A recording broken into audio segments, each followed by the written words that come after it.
Mais surtout, j'espère qu'au moment de s'engager, ils sauront faire de très bons choix. Parce que le Canada, ça ne pardonne pas. Une mauvaise décision peut vous être fatale et surtout ruiner votre vie ici au Canada. Bonjour, bonsoir. Bienvenue chez notre partenaire Lovaf. Bienvenue sur la chaîne Immigration et Entrepreneuriat. Alors, vous savez qu'on a lancé la toute première formation « Comment ouvrir une épicerie au Canada ». Avec mon partenaire, on vous accompagne à lancer une épicerie comme celle-ci. Mais bien sûr, ça va demander que vous soyez concentré, que vous soyez assidu. Parce que vraiment, il y a des personnes qu'on accompagne qui n'ont pas le mindset entrepreneuriat et qui pensent que les choses vont se faire d'elles-mêmes. Non, non, non, non. Ça va vous demander beaucoup d'efforts. Et si c'est une formation qui vous intéresse, cliquez sur le lien dans la description de cette vidéo. Il nous fera plaisir de vous accompagner afin que vous puissiez avoir une épicerie comme celle-ci. À très bientôt. Bonjour, bonsoir. Bienvenue sur la chaîne de l'immigration et de l'entrepreneuriat. Aujourd'hui, nous allons parler de stress. On va parler de tout ce qui peut pousser des personnes qui sont nouvellement arrivées au Canada à stresser après quelques années. Vous savez, quand on arrive au Canada et qu'on est célibataire, on n'a pas beaucoup d'engagement en dehors de chercher un emploi. Et une fois que vous l'avez trouvé l'emploi et que vous gagnez bien votre vie, et que vous payez un loyer, et si vous avez la chance d'être en colocation et que vous payez le loyer avec quelqu'un, vous n'avez pas de stress. Honnêtement parlant, vous êtes célibataire, vous n'avez pas d'engagement, vous n'avez pas de stress, de responsabilité quelconque. Pour toute personne qui arrive au Canada et qui est célibataire, je vous dirais que c'est profiter de votre meilleure vie quand vous êtes célibataire. Profitez de votre statut de célibataire pendant que vous l'êtes encore. Parce que lorsque vous vous engagez en achetant une voiture, en ayant une femme, en ayant des enfants, en ayant une hypothèque, parce que après vous allez acheter une maison, parce que la famille s'agrandit, vous voulez vivre dans des bonnes conditions, vous voulez le bien-être, vous allez commencer à ressentir un certain stress. Et c'est crescendo, pas échelon. Et peut-être vous ne le savez pas, hein, mais lorsque vous décidez de payer une voiture, parce que là maintenant, vous êtes célibataire, vous n'avez pas assez de pression, vous pouvez prendre une voiture d'un point A à un point B. Et puis, vous n'avez même pas besoin de voiture si vous êtes en métropolitaine, si vous êtes dans les grandes villes, vous pouvez juste prendre le bus ou le métro. Du moment où vous commencez à acheter une voiture, il y a des traites à payer. Vous devez payer des mensualités sur cette voiture-là. Sans compter que quand on a une voiture, ça vient avec des réparations, ça vient avec le fait d'aller au garage de temps à autre. C'est un autre stress. Ce sont des engagements que vous avez pris. Si vous décidez de vous marier, il faudrait déjà en passant trouver la bonne femme. Parce que si vous vous mariez avec une mauvaise femme, c'est un autre gros stress que vous ajoutez dans votre vie. Donc, ayez, et j'aime dire que c'est la chance, ayez vraiment le bon discernement d'aller chercher la bonne femme qui va vous épauler.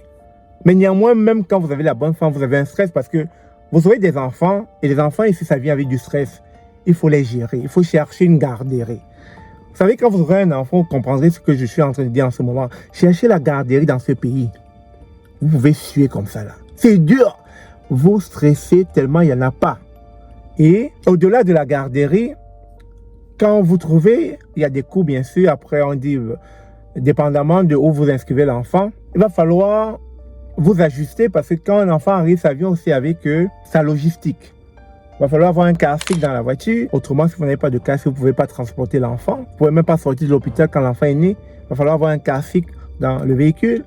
Ensuite, quand l'enfant va grandir, il va falloir gérer ses activités. Il va falloir gérer sa croissance. Et on est dans un pays qui est tellement regardant les enfants que vous êtes sous pression au quotidien. Ce que vous dites à l'enfant se répercute à l'extérieur. Et si ce que l'enfant fait à l'extérieur est un problème, devient problématique, les gens de l'extérieur vont devoir s'infiltrer dans votre couple, vont devoir s'ingérer dans votre couple. Ça peut être le gouvernement, ça peut être la DPJ. Donc, à un moment donné, vous êtes sous pression tout le temps. Vous êtes regardé, vous êtes surveillé, même parfois à votre insu. Et donc, pour aller plus loin, qui dit femme, enfant, dit hypothèque. Il va falloir prendre une maison. Il va falloir prendre une maison parce qu'à un moment donné, ça devient petit. La femme ne se sent plus bien, les enfants n'arrivent pas à jouer. Prendre une maison, c'est un autre stress. Parce qu'il va falloir payer l'hypothèque. Il va falloir payer tout ce qui vient avec la maison. La réparation, l'entretien, les taxes municipales, les taxes scolaires. Dépendamment où vous vous trouvez aussi, il va falloir voir le transport. Si vous avez un véhicule, comme je dis, il y a des coûts pour le véhicule, il y a de l'entretien aussi. Le stress est là au quotidien. Sans compter que le Canada, ce n'est pas un pays, je dirais, avec des petites distances. Les distances sont tout le temps éloignées. Parfois, vous vous retrouvez seul à un endroit. Bref, je vous épargne le décor. C'est tout simplement pour vous dire que il va falloir vous y préparer. Parce que le but pour moi, ce n'est pas de vous effrayer du tout pas. C'est juste vous faire réaliser qu'en étant célibataire, c'est le meilleur moment pour vous d'économiser. C'est le meilleur moment pour vous de jouir de votre vie. C'est le meilleur moment pour vous de prendre le temps de découvrir le Canada dans toute sa splendeur. C'est le meilleur moment pour vous de faire les choses que vous n'avez jamais faites auparavant. Parce que dès lors, dès le moment où vous allez décider d'entrer en couple, vous allez décider de prendre des engagements, vous n'aurez plus d'autre choix que d'être responsable de ces engagements-là. Et vous savez, au Canada, j'aime le dire, hein, nul n'est censé ignorer la loi. Lorsque vous signez des engagements, ça vient avec un contrat. Que vous preniez une voiture, un contrat. Une maison, un contrat. Que vous soyez avec une femme, avec la loi 56, le régime d'union parentale qui est rentré en vigueur, ça fait qu'il y a un autre contrat parce que quand l'enfant naîtra après le 30 juin, vous serez assujetti aux mêmes lois que la loi qui encadre le mariage. Donc, à un moment donné, vous vous retrouvez dans une sorte de pression infernale. Ça n'en finit plus. Et vous allez commencer à vous poser des questions existentielles. Vous allez commencer à philosopher. Qu'est-ce qui ne va pas? Pourquoi je suis tout le temps en train de courir? Qu'est-ce qui se passe dans ce pays? Qu'est-ce qui se passe même avec ce pays? On est toujours sous pression, en train de courir, parce que vous avez des engagements. Ce sont les engagements qui vous mettent sous pression. Et, j'ai fini, si il arrivait que vous perdiez votre boulot, alors que vous aviez une hypothèque, vous avez une voiture à payer, vous avez une grosse famille, comment vous vous sentirez à la fin de la journée? Le higher level de la pression, c'est-à-dire le grand niveau de la pression. Vous allez ressentir le stress, le vrai stress du Canada. Donc, moi, je vous partage juste des réalités, des vécus. Lorsque vous avez au Canada, et ça encore, c'est un message aux célibataires, jouissez de votre célibat. Profitez de votre célibat. Parce que quand vous allez commencer les vraies choses, vous allez prendre des engagements, vous allez comprendre à quel point votre célibat était la meilleure chose qui aurait pu vous arriver à votre venue au Canada. Vous allez regretter votre célibat. Vous allez même en souffrir. Vous allez dire, mince.